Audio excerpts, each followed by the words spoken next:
Hey guys, today we're going to tell you the story of Sam the Thief.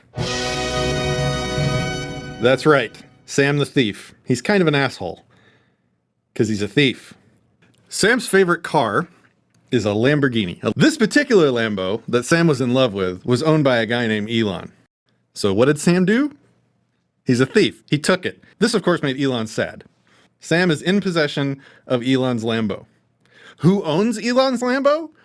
Well, Elon still owns Elon's Lambo, even though Sam is in possession of it. Property ownership does not change when there's no consent involved in the transaction. Even though Sam is in possession of Elon's Lambo, Elon still owns the Lambo. I mean, this is easy to understand, right? We all get this. Round two.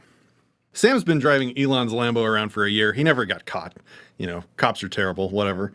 So Sam's getting kind of ready to settle down in life. He wants to buy a house and maybe start a family or whatever. He finds this piece of property. It's next to the ocean. It's gonna be sand.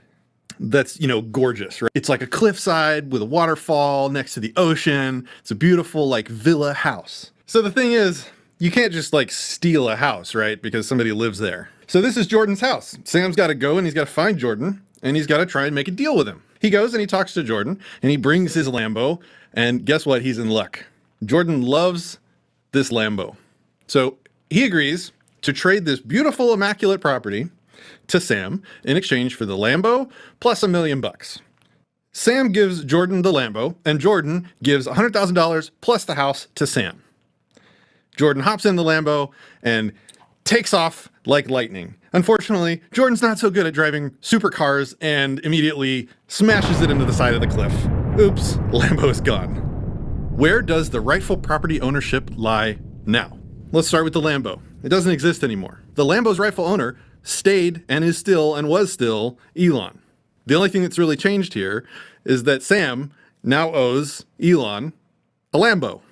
Jordan was traded property that wasn't rightfully owned by Sam in exchange for the land and the money.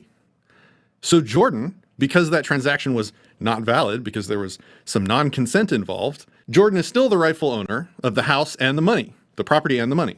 Sam owns two things now, Jack and shit.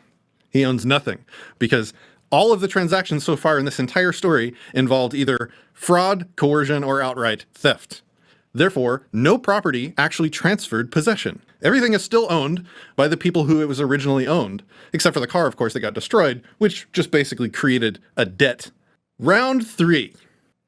Sam has a really nice house and a lot of money now, but he's not quite satisfied because he found some other property that no one owns. And he thought it was really pretty, and he thought it'd be a great spot for his new summer home. He gives the $100,000 to Walter and his construction company, and Walter and his construction company show up on this new land that is currently unowned and builds a house on it. He homesteads this land. Walter takes $100,000 and he goes and builds a badass summer home. Who owns everything? Elon still owns at least the debt for the Lamborghini that was destroyed. Jordan still owns that $100,000 that is now in the possession of Walter and his construction company when, you know, they probably gave that $100,000 to at least partially to the people that they bought the wood and other resources for to build that badass house. But that $100,000 is still definitely owned by Jordan, along with the beach house. Walter rightfully owns a badass house that he built, not Sam, because Sam didn't own the money he gave to Walter to build that house.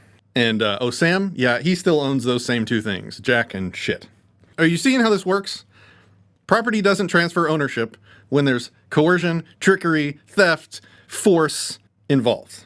You can't even use force, use stolen resources to take something that's unowned and make it yours with stolen property. We could continue on and follow that $100,000 that went through Walter's company, and we could follow the future owners of all the property involved and maybe the scrapyard that picked up the pieces of the Lambo. We could continue this on forever because, you know, life moves on.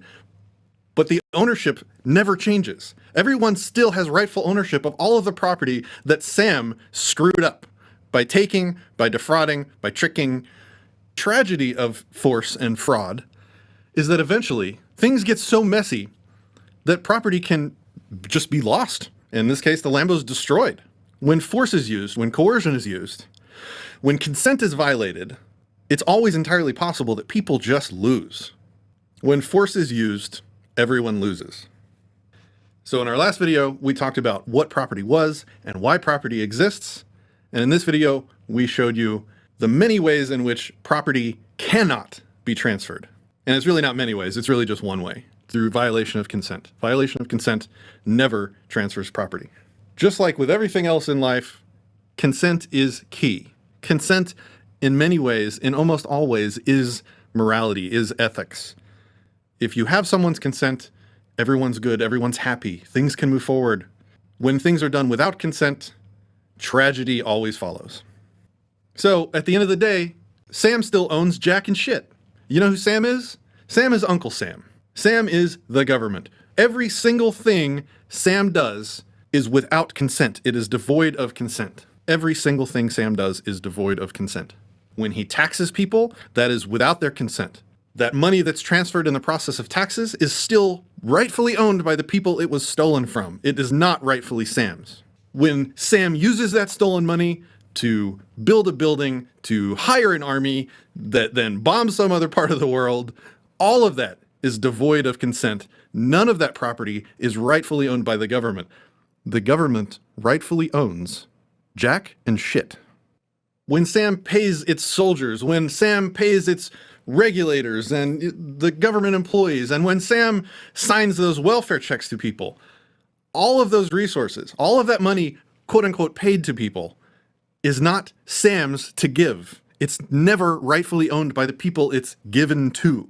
It's still always rightfully owned by the people it was stolen from.